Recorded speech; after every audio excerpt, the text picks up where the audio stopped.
Mas esse medo que paralisa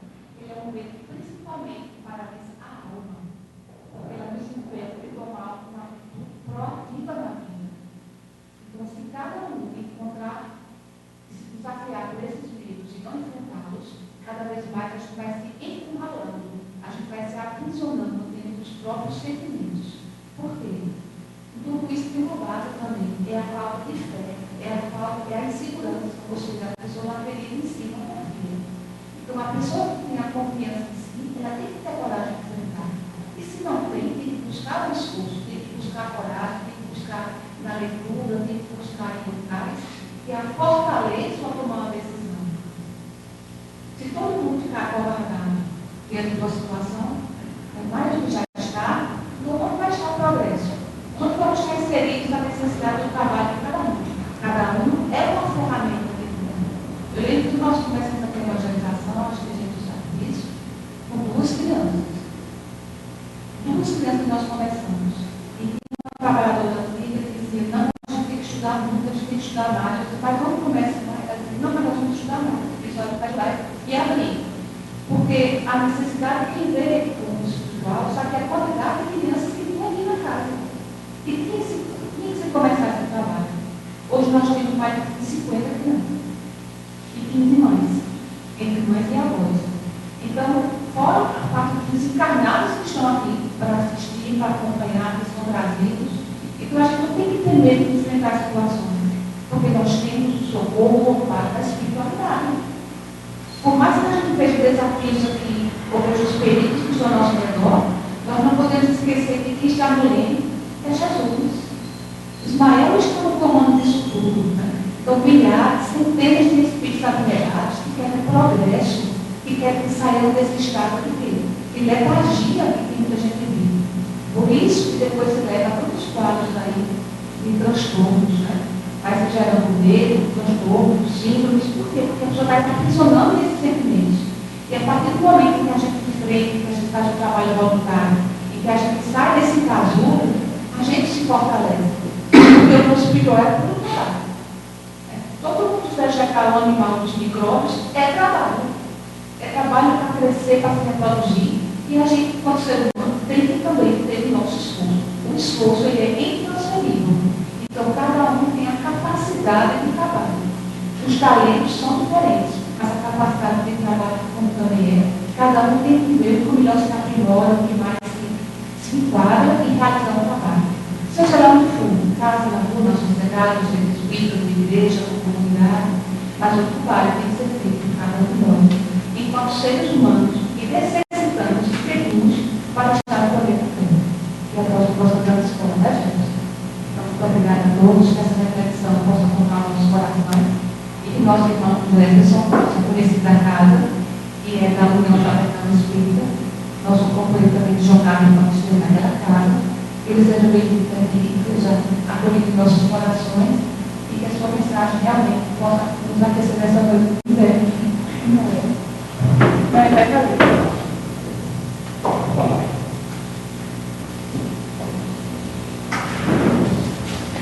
Boa noite a todos. É sempre bom estarmos nas casas espíritas a falar um pouco do Evangelho, E hoje nós trazemos um tema que é possível ser feliz na Terra. E eu aproveitei e enxertei uma outra proposta dentro desse tema de felicidade sobre os olhares de Jesus. O que é que Jesus quis dizer, ou queria dizer com cada olhar às pessoas que ele se dirigia? Mas a gente vai encontrar Viktor Frankl, que é um psiquiatra austríaco, que ele é judeu e ele perdeu o pai, a mulher e o filho no campo de concentração, inclusive o pai dele sendo arrastado por um caminhão com os soldados, e quando ele chegou no centro naquele inferno que os judeus viviam, ele viu muitas pessoas se suicidando. E aí ele chegou para ele e perguntou: meu Deus, o que é que eu estou fazendo aqui? O que é que quer de mim aqui? Então foi quando ele inventou a logoterapia, que é o sentido para a vida. Para ele, a felicidade é você ter um sentido para a vida. Nós vamos também ver em Divaldo que o grande sentido da vida é amar. quem ama é feliz. E está de acordo com a proposta de João, onde ele diz: Deus é amor. E quem ama é feliz.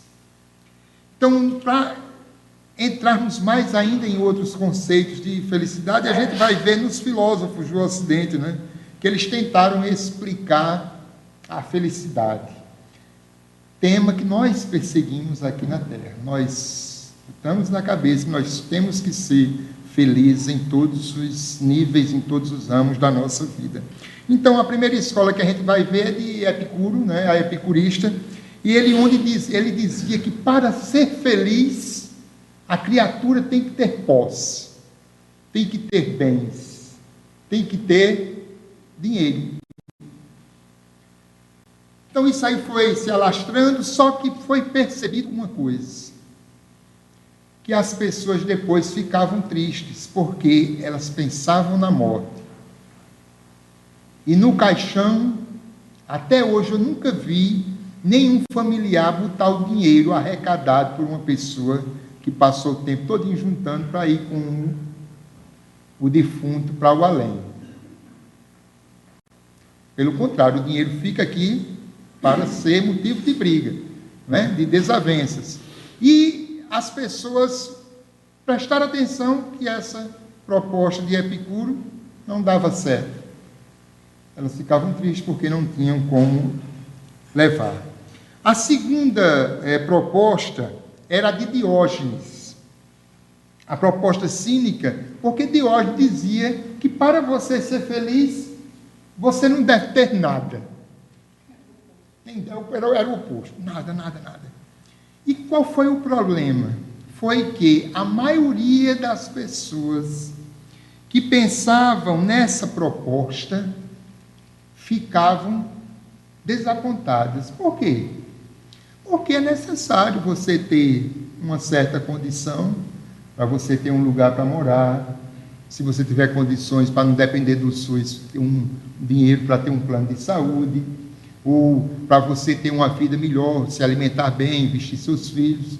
Então, na época não existia plano de saúde, mas as pessoas ficavam tristes porque ninguém poderia viver sem nada. No Brasil, atualmente, tem mais de não sei quantas mil pessoas vivendo abaixo da linha da pobreza com R$2 por dia. Vá perguntar a essa pessoa se ela é feliz com esses R$2 por dia, que equivale a dizer quase nada. Então, essa proposta de Diógenes não dava certo, mas Diógenes tinha uma coisa interessante. Esses filósofos parecem que não têm muito juízo, não, né? Ele andava com uma lanterna de noite na praça de Atenas. Diógenes, o que é que você está fazendo? Ele disse: eu estou procurando uma pessoa feliz. E ele nunca achou. Certa vez ele estava conversando com uma estátua no mercado de Atenas. E aí chegou uma pessoa: Diógenes, você está conversando com uma estátua? Ô, Diógenes, você não sabe que a estátua não fala? Sei, eu sei que a estátua não fala. E por que você está falando com a estátua? Eu estou falando a estátua que não fala para entender o porquê das pessoas que falar tanta besteira. Era uma figura, não era? Fantástica. Tinha a terceira escola que tentava explicar a felicidade, é a estoica de Zenão de Cícero. E ele diz assim: temos que ter resistência para enfrentar todos os medos. Então, a criatura, para ser feliz, não deve ter medo. E bate com a lição aí de Emmanuel. Realmente a gente não deve ter medo com relação aos nossos talentos, ao que nós viemos fazer aqui. Mas não era a proposta que era de felicidade. Só que aí essa proposta também foi por água abaixo. Por quê? Porque às vezes você era forte para resistir às tentações morais, mas era fraco quando aparecia uma dor na unha do pé e você passava o dia todo reclamando. E às vezes era o contrário. Você suportava as dores que lhe vinham, mas você ficava encucado, perturbado com as questões de ordem moral. Mas a gente vai ver uma quarta escola é praticamente a proposta do Cristo, de Sócrates. Sócrates tem alguma semelhança com Jesus. Primeiro, Sócrates não deixou nada escrito. Quem escreveu foi Platão e os outros seguidores dele. O Cristo também não deixou nada escrito que a gente pudesse seguir. As pessoas foi quem escreveram os atos, não é, de Jesus. Então, olha a proposta de Sócrates. A felicidade é um código de ética ideal. Consciência tranquila, caráter reto e conduta exagerada na ação do bem. É a proposta de Jesus. E aí, Sócrates era muito perseguido porque ele fazia as pessoas pensarem. O que é que Jesus fez aqui na Terra? Pode olhar que Jesus, ele nos levava a uma viagem interior de nós mesmos. É a doutrina espírita, onde ela pede para que a gente faça um exame de consciência, como Santo Agostinho nos pede, para reavaliarmos as nossas ações. E aí Sócrates, por ser muito perseguido, ele é preso. Quando ele foi preso, ele foi sentenciado à morte. E aí o juiz diz assim: eu te condeno à morte. E ele começou a rir. Ele disse: juiz, não faça comigo aquilo que não está na sua alçada. Aí o juiz disse: por quê? Ele disse: porque todos nós que nascemos já estamos fadados à morte. Entramos no útero, já estamos fadados à morte.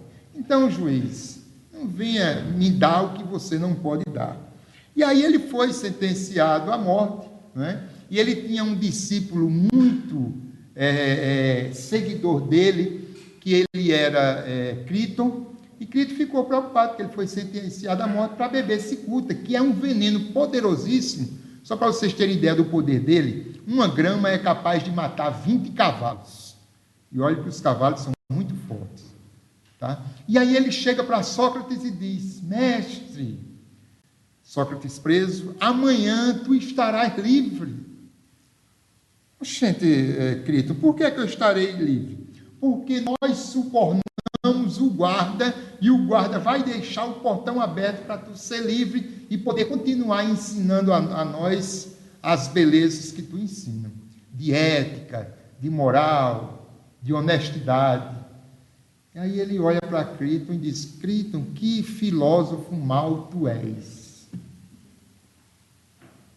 Tu subornaste um guarda. E aí eu vejo que a proposta do Brasil, desses lava-jato, tudo desse negócio, vem de lá daquela época. Ainda bem que a gente não está só. Não é? Quer dizer, olha a cabeça dele. Se fôssemos nós, será que a gente não queria que estivéssemos livres para voltar para casa? Com certeza uma boa parte de nós não ia fazer o que Sócrates fez.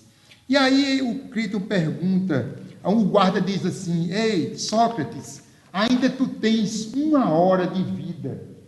Aí ele disse: 1 hora? Olha a cabeça de Sócrates.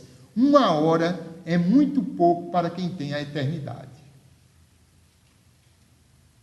Era uma figura que pensava além do tempo. Não é? E aí Críton diz: mestre, o que é que a gente faz com o teu corpo? O meu corpo? Não se preocupe, eu mesmo não estou preocupado com o meu corpo, não. Joga onde você quiser. Agora eu quero que você vá lá, procure o Deus da medicina e pague um galo, que era um dinheiro da época, na Grécia, que eu fiz uma proposta, uma promessa, um pedido, não sei, fiquei devendo a ele. Olha a proposta de Sócrates. Nem dívida, mesmo que fosse para o templo, ele queria deixar aqui na terra. E aí, numa de suas visitas, ele encontra a famosa frase que a doutrina espírita utiliza, o próprio Cristo utilizou, quando ele vai visitar um portal de Delfos, e ele coloca, e quando chega lá, tem lá uma frase que o pessoal diz que é atribuída a ele, mas não é que tinha escrito nesse portal: homem, conhece-te a ti mesmo. É a proposta de Jesus. é a proposta da doutrina espírita para a gente se conhecer.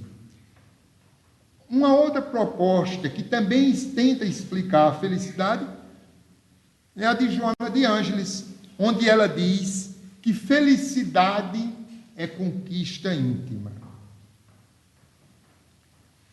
E nós procuramos, na maioria das vezes aqui na Terra, a felicidade nas conquistas externas. Se eu chego para minha esposa e digo que a amo e ela fica calada, eu já fico chateado porque ela não me disse que me ama também. Se eu estou almejando um transporte para facilitar a minha vida, eu adquiro aquele transporte. Quando eu vejo um colega com transporte melhor, eu já fico com a ânsia de querer trocar. Às vezes eu fico até com inveja. Então a felicidade não é de conquistas externas, e sim como diz Joana de Ângeles, de conquista íntima. Todos os que se encontram na terra, diz ela, nascidos em berços de ouro ou de palha, homenageados ou desprezados, belos ou feios, são feitos do mesmo barro frágil de carne e experimentam de uma ou outra forma dificuldades, decepções, doenças e desconforto. Ela não incluiu ninguém. Todos nós estamos aqui na terra e vamos passar por dificuldades. Todos nós que estamos aqui na terra vamos prestar conta das nossas atitudes e ações, como o servo que teve medo de pegar um dinheiro e transformá-lo em alguma coisa. Nós também vamos prestar contas. E lá não adianta nós colocarmos diante da justiça divina as desculpas, porque eles vão vir com argumentos que vão desmistificar ou deixar virar pó as nossas falas, as nossas desculpas. Você pode dizer assim, mas eu não fiz o bem na terra porque eu não tinha condição financeira. No entanto, você viveu 90 anos gozando de saúde e você nunca estendeu a mão, um aperto de mão para uma pessoa. Você passou 30 anos numa casa espírita e você nunca chegou e colocou a mão em cima de uma pessoa para que você pudesse dar sua contribuição. Nós vamos ser cobrados. Mas a justiça divina tem uma vantagem. A doutrina espírita veio desmistificar que não existe céu, nem existe inferno. Mas existe o quê? A consciência. E aí eu vou estar lá junto com vocês, mas eu não posso usar de desculpas para aquilo que eu deixei de fazer, que minha consciência cobra. Os amigos espirituais nos entendem, mas eles não aceitam as nossas desculpas, mas também eles não vão interferir, porque vai caber a nós voltarmos para a terra de novo, se nós tivermos oportunidade para refazermos o que a gente não fez. Por isso que um dos maiores médios, eu acredito que o maior médio que já teve aqui na Terra, Eurípides Barçanufo, quando ele voltou para o plano espiritual, com certo tempo ele notou a necessidade de se fazer um hospital, no plano espiritual, o Hospital Esperança, para os espíritas que tinham se comprometido com a mediunidade e chegavam do outro lado de lá, loucos. Quando Jesus viu o projeto, assinou na hora, eles podem fundar o hospital. Então, por isso que Eurípides Barçanufo ele tem uma relação muito íntima com o Cristo. E hoje existe esse hospital para atender os espíritas do Brasil e do mundo inteiro que chegam desorientados. Como é que eu vou chegar? Como é que nós vamos chegar? E a gente vai ver isso aqui. E para Chico Xavier, aí ele vai dizendo, olha, em matéria de felicidade, convém não esquecer que nos transformamos sempre naquilo que amamos. Olha como é forte. Se eu amo o ouro, eu vou me transformar na avareza. Se eu não ligo para nada, eu vou me transformar numa pessoa totalmente irresponsável. Então a gente se transforma, a gente é o que a gente coloca para fora. Só que muitas vezes nós só queremos colocar para fora, para os outros, a parte boa.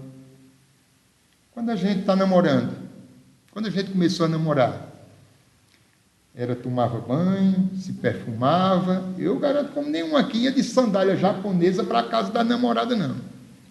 Não é? E olha que as condições eram difíceis. Sandália japonesa era uma coisa. E as mulheres se ajeitam, se pintam, ajeitam o cabelo, botam maquiagem. Você está linda hoje, o que é que você está fazendo? Eu já estou com ciúme. Mas quando casa, há um distanciamento muito grande. A mulher começa a não pentear mais o cabelo e quando ela se acorda é aquele filme. Né? O homem, pelo amor de Deus, deixa a barriga crescer. Meu filho, eu não casei com esse negócio, não. Eu sou assim. Porque a gente não se mostra enquanto a gente está namorando. Mostra a parte boa. Não é? Isso é errado, não. Isso também é necessário para que se fiquem entrelaçados os compromissos que nós assumimos. Quem se aceita como é, doando de si a vida, o melhor que tem, caminha mais facilmente para ser feliz como espera ser. Isso é o que Chico diz. Quando o céu estiver cinza, a derramar-se em chuva, medite na colheita farta que chegará do campo e na beleza das flores que surgirão no jardim.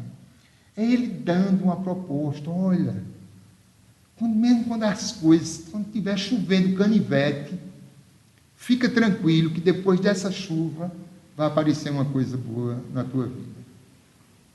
Pode não ser aquilo que você está querendo, mas vai aparecer. E aí, Chico Xavier era uma figura tão simples. Chico, qual foi o dia mais feliz da sua vida? A gente ia dizer que o dia mais feliz da vida da gente foi o dia que a gente ganhou um emprego, no dia que a gente jogou e fez um jogo e acertou no jogo do bicho, tirou aí 5 mil reais, na lote, seja lá o que for, ou comprou um carro. Chico Xavier disse, o dia mais feliz da minha vida foi quando eu tive um problema para resolver no banco, que vinha o ônibus. Aí na hora que eu peguei para subir no ônibus, uma criança gritou lá do lado, sim, Chico, sou Chico. E aí Chico olhou para trás, olhou para o ônibus, olhou para o relógio, porque ele tinha que chegar no banco, e ele disse, entre resolver um problema no banco e ouvir o que uma criança quer dizer, eu fico com a criança. E aí ele disse, motorista, pode ir, amanhã eu resolvo isso aí. E aí a criança chega para ele, diz, com uma rosa, uma flor, sou Chico, olha uma flor que eu trouxe para o senhor do jardim de Deus que é a rua. Esse menino era um poeta. Eu acredito que foram os amigos espirituais que falaram através desse menino. E aí Chico diz que por conta dessa atitude foi o dia mais feliz da vida dele. Veja os conceitos de felicidade, o que traz felicidade a cada um. Não é? E a felicidade no Livro dos Espíritos, na questão 920. O homem pode gozar na terra de uma felicidade completa. Será que a gente pode dizer que a gente pode ser feliz? A gente não pode dizer que a gente pode ser feliz plenamente aqui na terra. Porque no momento que eu estou feliz, quando eu olho para muita gente atrás de mim, tem gente precisando de R$1 para comprar 1 quilo de açúcar, se der. Tem gente que está doente, está com dores e não tem o remédio suficiente. Tem gente que vai ser atendido na fila do SUS e quando consegue uma internação, passa até uma dificuldade lá, porque não tem nem o que comer direito. Então, nós não podemos ser felizes na terra plenamente. E aí os espíritos respondem a Allan Kardec, não, pois a vida lhe foi dada como provação ou expiação, mas dele depende abrandar os seus males e ser tão feliz quanto se pode ser na terra, mostrando que as nossas dificuldades, que as nossas dores, as nossas provas, as nossas expiações, elas provêm de nós mesmos de vidas passadas, que ninguém aqui está sofrendo de graça, mas vai depender de cada um ser feliz. E aí eu me lembro, quando eu tinha mais ou menos 21 anos, que eu cheguei na casa espírita, eu conheci Dona Guia, que a gente chamava Guia Pretinha. Marido alcoólatra, um filho morreu de AIDS, e era alcoólatra, uma filha esquizofrênica, que hoje já beira mais ou menos uns 60 anos, e está com ela. Nunca, nesses 30 anos eu frequentando lá, eu vi esta mulher, principalmente nos evangelhos que a gente ia fazer lá, triste. Como é que a senhora está? Eu estou bem, meu filho, estou do jeito que Deus quer. Mas a senhora tem tantos problemas? Tenho, mas não é assim que Deus quer? E eu vou tocando. No entanto, eu me lembrava que para eu ser feliz, eu vivia querendo terminar meu curso para arrumar um emprego, que para mim felicidade era arrumar emprego. E aquela mulher, com a dificuldade financeira, tinha esses problemas todos dentro de casa e era feliz. E aí ele diz assim: a felicidade da terra é relativa à posição de cada um. O que é suficiente para a felicidade de um faz a desgraça do outro. Isso é na 922. Existe, entretanto, uma medida comum de felicidade para todos os homens? É o que Allan Kardec pergunta. Existe uma medida de felicidade para cada um da gente? Aí olha o que é que os espíritos respondem. Para a vida material é a posse do necessário. Para a vida espiritual, a consciência pura e a fé no futuro. Proposta de Jesus, proposta de Sócrates para a felicidade. E aí eu fico pensando como o Cristo foi feliz em trazer para nós uma proposta onde ele dizia: olha, meu reino não é deste mundo. A gente fica pensando só na questão de mundo espiritual, mas é como se o Cristo dissesse assim: olha, o que eu almejo na vida é diferente de vocês. Eu quero cada vez mais trabalhar para o necessitado, para o aflito, para o desesperado, para o perturbado, para o doente. Vocês querem o quê? Nós queremos bens materiais. Nós queremos ficar curado do corpo para que a gente possa usar esse corpo do jeito que a gente quer. Então, por isso que o Cristo dizia que a proposta dele não era deste mundo. É uma proposta de felicidade. E o pessoal diz que Cristo era infeliz porque a humanidade não conseguia compreender. Espírito perfeito nunca, jamais será infeliz. Porque se ele foi infeliz, quer dizer que ele está ligado nas suas próprias dificuldades. E o Cristo não era. O Cristo era alegre. Agora, ele sentia porque a humanidade não podia compreendê-lo. Então, como é que seria o olhar de Jesus hoje para nós ou para as misérias da terra? Então, vamos ver. A tecnologia nos trouxe um benefício muito grande. Você tem um carro com ABS, que ele evita de você derrapar e perder o controle. Não é? Você tem um carro com vidros elétricos, e quando começa a chover, você aperta um botão, ele sobe, e antes era na manivela.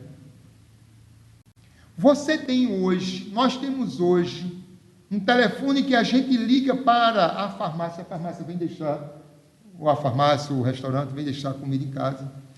Nós temos uma TV por assinatura que a gente assiste o filme, o jogo que quer. A tecnologia nos trouxe muitas coisas boas. Eu acredito que ela vai trazer mais ainda. Mas ela também trouxe muita coisa ruim. Eu vou citar uma. A escravização nossa ao celular. Nós hoje somos escravos do celular. Você pode até dizer, mas eu uso para trabalho. Eu também uso para trabalho, mas eu sou escravo dele. Sabe por quê? Porque às vezes eu estou conversando com Karina aí, na hora que chega uma mensagem, eu estou conversando com ela e eu paro, uma falta de educação muito grande, vou ler a mensagem e continuo falando com ela. Nós somos escravos. Então, essa escravização fez com que a gente dialogasse com um grande número de pessoas no WhatsApp, mas no mesmo momento, mesmo que nós estejamos juntos, nós estamos separados. Eu olho para uma máquina, eu dou atenção a uma máquina, mas não dou atenção como deveria a pessoa. E aí Divaldo conta que uma vez ele foi chamado para jantar na casa de pessoa chique, ele nunca gostou, porque disse que na casa de gente rica ninguém come, né? Só aqueles pratinhos com negócio bonitinho, colorido, e uns fiapos lá de alguma coisa, e o povo era francês. Aí é pronto, aí é que aquela comida que eu já fui uma vez com meu filho comendo uma comida italiana, aí quando terminou, ele disse, gostou, papai? Eu disse, gostei, para não fazer, né, deixar o meu filho, mas aí depois, quando saiu, eu disse, meu filho, agora me leva para um canto, onde eu possa comer feijão, carne, arroz e verdura. E o senhor não se alimentou, não? Eu disse, não, meu filho. Então, Divaldo ficava com medo. Então, ele se alimentava antes em casa. Aí ele disse, era o pai, a mulher e o filho. E ele disse que ele não tinha celular na época, e depois, aí quando foi, o menino começou a rir. Aí, com poucos segundos depois, o pai começou a rir. E com poucos segundos depois, a mulher começou a rir. E ele, para não ficar fora, começou a rir também. Só que ele disse que só depois ele foi perceber que os três estavam com o zap ligado. E o menino recebeu uma coisa engraçada, passou para o pai e passou para a mãe. Quer dizer, ele riu de graça, ele riu de bobo. Mas ele quis mostrar uma coisa ali, que os três, apesar de estarem juntos, estavam o quê? Distantes um do outro, separados. Porque nós estamos escravos, não é? Dessa questão hoje, que é uma tecnologia boa, mas a gente tem que ver. Então, pegando os olhares de Jesus, o que é que vocês acham? Qual foi o olhar de Jesus quando Maria de Magdala visitou na casa de Pedro a grande prostituta, a mulher mais falada da época? Qual foi o olhar de Jesus para aquela pecadora? Foi um olhar de compreensão e, ao mesmo tempo, de incentivo e dizer, Maria, se tu quiser, tu passa pela porta estreita e vai ser feliz. Depois dali, Maria de Magdala se juntou aos leprosos, contou nas praias a vida de Jesus, o que tinha feito. Nunca mais ela foi a mesma. No desencarne dela, quem é que está do outro lado para recebê-la? O próprio Cristo. Qual teria sido o olhar de Jesus para Pedro, quando disse assim, Pedro, ainda hoje me negarás 3 vezes? E lá no pretório, na hora que Jesus estava lá, Pedro diz, não, eu não conheço não. Pedro nega Jesus pela 3ª vez. Qual foi o olhar que Jesus teve para Pedro? Foi de compreensão pelas fraquezas humanas. A gente pensa que, por Jesus ter vindo naquela época, todas as pessoas tinham que ser perfeitas e fazer o que ele queria. Pelo contrário, ele veio para ensinar. Depois dali, Pedro ergueu a igreja de Jesus. O Evangelho começou a tomar força na assistência aos desvalidos, aos doentes, aos necessitados, aos perturbados, aos endemoniados. E ele foi crucificado, e ele só fez um pedido para que ele fosse crucificado de cabeça para baixo, porque ele não queria se assemelhar à crucificação do Mestre. Qual foi o olhar de Jesus para Judas, que o traiu com 30 moedas? Foi um olhar, porque na hora que Judas chegou com os soldados, e aí foi quando Judas começou a perceber a mancada que deu. Amigo, a que viestes? Judas era rodeado de soldados. Jesus diz assim, amigo, a que viestes? E aí Judas se toca, naquela hora, porque Jesus chamou de amigo.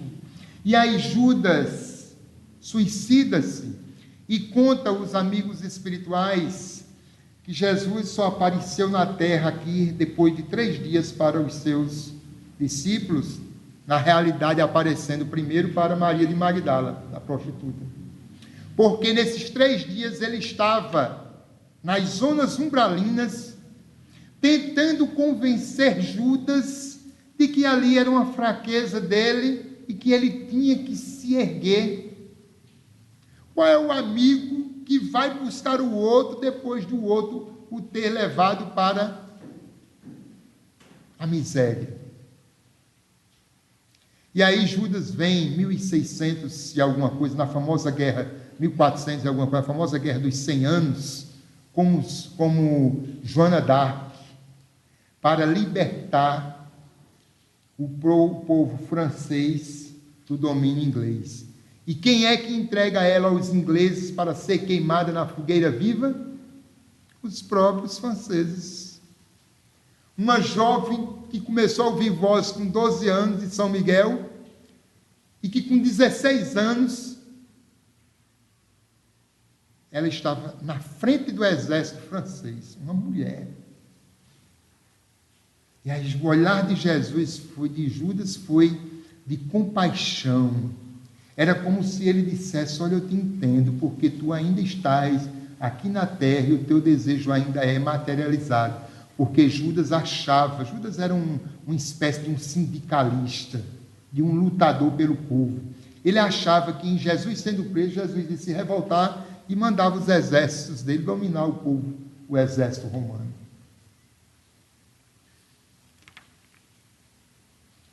Qual foi o olhar de Jesus para o soldado que lá na hora que ele estava preso, ele estava falando lá com um doutor da lei, o soldado vai dar uma bufetada nele. E ele diz: por que me batestes? O que foi que eu fiz para ti? Qual foi o olhar de Jesus para essa criatura? Um olhar de um professor que estava ensinando, dizendo: olha, por que é que você faz isso com o outro? Tenha cuidado, não faça não. Uma compreensão extrema em saber que aquele homem ainda se comprazia na violência, e se ele fosse outro, ele tinha revidado a bufetada, mas ele sabia que o exemplo que ele tinha que dar seria outro. Qual foi o olhar de Jesus para a mãe dele na hora extrema da crucificação? Ele olha para a mãe e diz: mãe, eis aí o teu filho, com João. Filho, eis aí a tua mãe. Era Jesus ensinando o amor fraternal, o amor mundial, onde nós somos mães, pais, irmãos, filhos, filhas, primos, sobrinhos da humanidade, porque a nossa família se perde na esteira dos tempos. Quando nós desencarnarmos agora, nós vamos ter consciência de quem era nosso pai e quem era nossa mãe nessa atual romagem. Mas se nos for permitido, nós vamos conhecer outros pais, outras mães que nós tivemos. E onde é que vai parar essa família tão grande? É a família universal. Foi Jesus ensinando para a humanidade a questão do amor entre a gente. Então, qual seria hoje o olhar de Jesus para as misérias humanas? Onde nós somos tão felizes porque temos facilidades,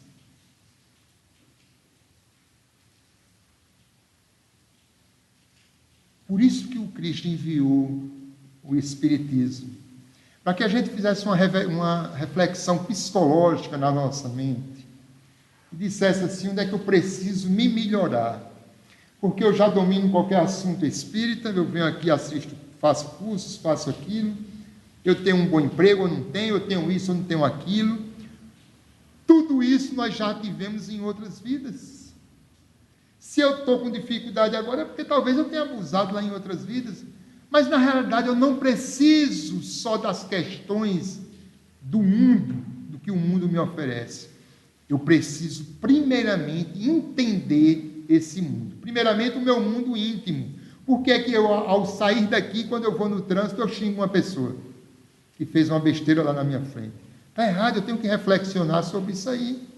Porque eu não estou aqui aprendendo, ouvindo o Evangelho, aprendendo o Evangelho?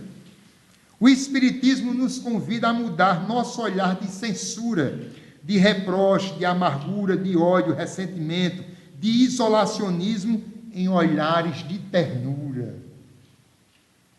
A gente nem percebe. As cadeias não estão cheias, lotadas, não tem mais vaga. Qual é a proposta agora?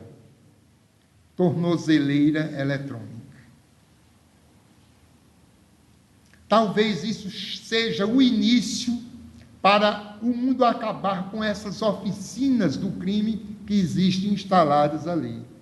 Para fazer com aquele que esteja pagando por um delito, que ele, utilizando a tornozeleira e convivendo com o outro, talvez ele possa se tocar. Veja a proposta. Por que é que hoje nós respeitamos, aqui no Brasil, uma pessoa que tem uma proposta sexual diferente da gente? Nós aceitamos, entre aspas, porque se nós formos discriminar, vem a justiça e nos enquadra. Porque a gente ainda não sabe respeitar fulano e cicrano. E essa proposta da doutrina espírita é justamente a gente transformar essas coisas loucas que a gente tem em olhares de ternura pelo outro. Por que é, meu filho, que você estuprou? Por que é que você matou para roubar um tostão? Por que é que você bate na mulher ou a mulher bate em você? Por que é que você faz isso? Perceba-se. Porque nesses momentos de loucura nós já tivemos muito, possivelmente não nesse nível, mas nós tivemos outras. Passamos 20 anos casados, nunca a mulher deixou queimar uma comida. No dia que queima, a gente estoura. A gente reclama e diz que a mulher não sabe cozinhar. E a gente esquece dos 20 anos que passamos com ela. Os invisíveis, os necessitados, os perturbados, os violentos, estão esperando por nós. Mas, Jefferson, eu tenho vergonha de me dirigir para dar um abraço, um aperto de mão a uma pessoa assim.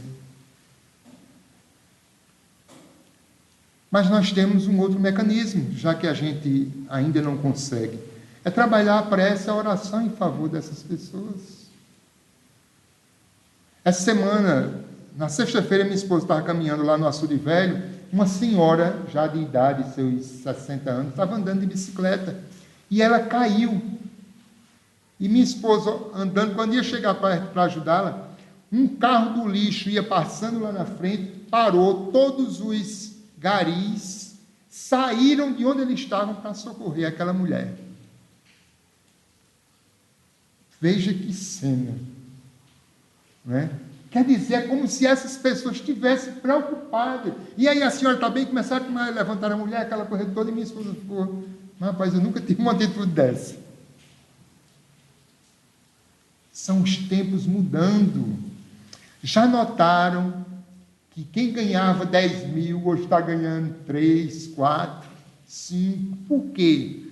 Porque há uma proposta globalizada de dar emprego a outra pessoa e você começar a ganhar menos. Tem pais que estão formando os filhos até no exterior. Meu filho, você está trabalhando? Ah, eu estou aqui numa ONG. Rapaz, então, eu gastei para você ficar numa ONG e você é feliz? Estou super feliz. É a pessoa trabalhando numa ONG, que agora tem uma proposta em alguns países da Europa, é o seguinte: eles colocaram um quiosque no meio da praça, ou das ruas quando são largas, com vários espaços, não é aqueles escaninhos, aqueles buracos. Então você está precisando ler um livro de Chico Xavier, aí diz o nome do livro, aí você coloca lá um bilhete, tá? Diz assim, olha, eu estou querendo tal livro. Aí coloca lá o bilhete. Aí a pessoa diz, vai lá e diz assim, olha, eu tenho um livro, agora eu estou precisando de 1 quilo de feijão. Aí no outro dia, a pessoa traz o livro e o outro traz 1 quilo de feijão. E são jovens comandando isso. Não me pergunte como é que eles ganham dinheiro, porque eu não sei como é. E eles não querem mais voltar para casa. É a proposta de humanização, de desapego. É uma OLX forçada conosco mesmo, para que a gente comece a dividir, embora em poucos casos, mas dividir a vida plena como um todo. É possível ser feliz? Sim. Para ser feliz basta amar, preencher o vazio existencial de ternura, não de coisas, porque as coisas nada nos transmitem. Nós perdemos o endereço de nós mesmos. Nós somos tão egoístas que nós pensamos só em melhorar a nossa vida. Cada um de nós, quando chega em casa, vai pensar nas nossas preocupações. Muitos dos que tem aqui vão pegar um ônibus ou um transporte e vão para casa. E aquelas pessoas que nessa chuva, nesse momento, moram em barracos de madeira.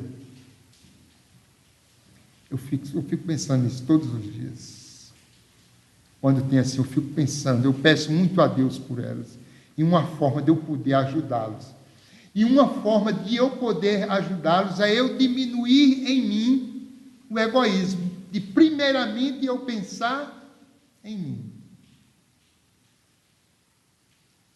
Para começar a ajudar essas pessoas. O espírita é, neste momento, o olhar de ternura de Jesus. Quer dizer, nós fomos chamados pelo Cristo, como trabalhadores da última hora, é a nossa última tarefa aqui, para que a gente tenha um olhar de ternura pelo necessitado, pelo doente, pelo transviado, pelo desorientado, pelos perturbados. É como se fosse para nós sermos felizes, que nós saíssemos de nós para ajudar o outro. A FAO é uma fundação, a Food and Agriculture Organization, na Itália, que é uma entidade, uma ONG que cuida, que lida com essa questão de alimentação. Ela disse que daqui a 10 anos, relato normal, agora isso é uma informação de 2017, daqui a 10 anos, 800 milhões de pessoas no mundo morrerão de fome. É necessário um alto amor, uma mudança nos nossos valores, para que a gente acabe com isso. Onde é que já se viu, num mundo que se produz tanto, morrerão 800 milhões de pessoas? Eu sou o causador disso aí. Porque quando eu vou lá em casa e abro meu guarda-roupa, eu tenho roupas que, se eu morrer hoje, vão ter que doar. Mas tem roupa que é para eu deixar de comprar daqui, acho que há 10 anos. Eu tenho que pensar nisso. Então, essa proposta de aparência do mundo atual está fracassada. Que nós estamos vivendo um mundo de imagem. E a gente tem que ser humildes. E para ser humilde não quer dizer que você vá andar desajeitado ou ser sujo, não. Mas nós devemos fazer essa limpeza moral dentro de nós através da humanidade, da humildade. Devemos atualizar o verbo amar e a proposta psicológica da felicidade para que se possa viver plenamente feliz. Podemos viver plenamente feliz porque a plenitude não é a ausência de desafios. Olha lá o servo que escolheu, ele teve medo de desafios. Quantos aqui não passaram situações difíceis que hoje estão aí para contar as histórias, né? Cristo vive em nós. Amemo-nos uns aos outros, é o que ele pediu. Sejamos felizes. Que Deus, Jesus, Nossa Senhora, Francisco de Assis, Bezerra de Menezes, nos abençoe hoje e sempre.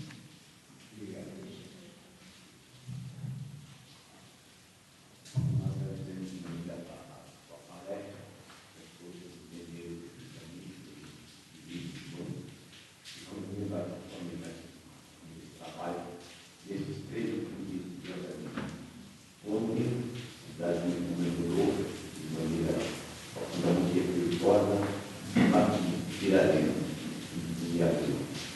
Ontem, fui reunido de 50 da Rainha Isabel da Inglaterra, 92 anos, altares, e na turma glória de seus antecedentes, de 100 anos passados, todos na linhagem crial. Mas nós queremos lembrar dois dias antes, no dia 5 de abril, aqui na Paraíba, vivendo com exatamente no dia 1884, nasceu um jovem garoto, num dia chamado Calvário, chamado Francisco de Carvalho, mais popularmente como Augusto Dânia, talvez o maior poeta que atribuiu o seu gênero, o gênero do sentimento, da dor, São Augusto Dânia foi marcadamente só, com 30 anos já voltava a parte espiritual, as expectativas do seu engenho, do seu parceiro de direito. Ele, muito tempo conseguiu na Paraíba, porque obrigatoriamente no seu objetivo. Depois, no posto de emprego, foi para o Rio de tentar a vida, e lá não conseguiu ser feliz, e a mulher do óleo, como sempre, não passava o poeta de todas as terras, e aos 30 anos já a parte espiritual, aquele que não acreditava muito, escreveu toda a tristeza, toda a mágoa, toda a dor. E ele, ao se definindo para não cansar ninguém, dizia ele: toma sombra e vê o Deus da terra. No cosmo coletivo da mulher, olha porque eterna reentrância, lá em casa é o único sorteio. É nesse dom do cosmo pegueiro, a substância, Jesus da substância. E ao definindo, ela faz muito à esquerda. E todos os seus poemas, a sua grande maioria, retrata a dor. Até pelos versos que ele fazia, alguns bilhetes para mim, como posso falar, ele usava os versos que ele passava. Eu, alguns anos, fui poeta triste. Não quero usar nem o verbo da República, estou triste, não fui. Porque já, em plena crise, na plena crise, lá com o partido, teve o verso marcante e, sobretudo, deixava muitas dúvidas a respeito da espiritualidade. Ele não deve participar de nada da sua genialidade, sendo chamados espirituais. Mas 17 anos depois dele morto, em 1931, através de um menino humilde, pregado no Vitória, chamado Francisco Xavier, ele começava a se enveredar as páginas passadas de aventura, com vários grandes poemas, a essa altura com a experiência do mundo espiritual, acreditando na eternidade, acreditando em Deus, acreditando em Jesus, acreditando na insubstituibilidade da criatura. Ninguém nasceu para a liberdade de morrer. Todos nós somos eternos, mesmo que estejam necessitando, usando uma configuração psicológica de até 4 minutos. Então, só querem essa ideia de ato de imensa grandeza, a poesia mais nacional, mundial mesmo, que deu a batalha, como o poeta cantando a Paraíba de toda a terra. Augusto trabalho de homenagem a ele também no comercial, trabalha sempre isso aqui. O Pai Supremo, o número general mundial, porque não mandar mensagem de esperança e de amor, de experiência espiritual que é essa comercial. Vai agradecer pela parte do trabalho, da sabedoria, porque não estamos no tempo da potência de Jesus, o filho amado, o pastor Paulo, vai falar com a toda a organização da primeira parte do nosso trabalho. Às vezes,